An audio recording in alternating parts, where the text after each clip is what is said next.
Hey everyone, are you deciding what lens to buy? Not sure what lenses can do at different focal lengths and apertures? Or maybe you're unsure of what you can get with a full frame, crop sensor, or even a micro four thirds sensor? Welcome to Samyang's Lens Simulator.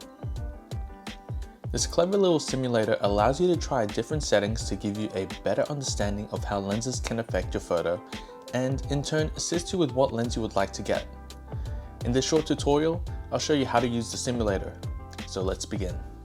The page will show you the model with a whole bunch of settings on the right that can be customized.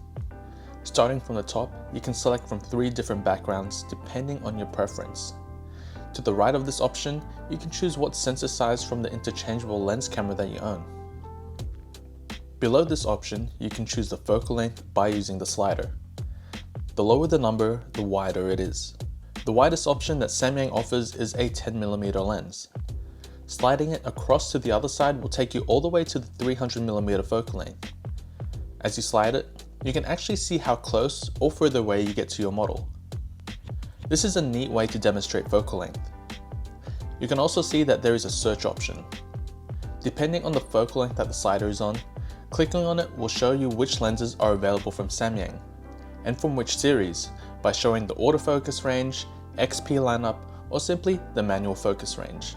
In addition to that, clicking on an actual lens will preset the lens simulator to the lens's focal length and aperture and give you more details and specs if you scroll further down. Following after the focal length section, you can select the aperture and see its effect on the model. Apart from controlling how much light enters through the lens, aperture also controls the depth of field, or in other words, how blurry the background can be from your subject in focus. Selecting an aperture like f1.2 will give you an extremely blurry background, but your subject is in sharp focus. Using a wider aperture like this could help isolate your subject and make the background less distracting. As you slide the arrow to the opposite direction, you can see there will be more in focus, which may be beneficial for you if you prefer to have more of the scenery to be noticed.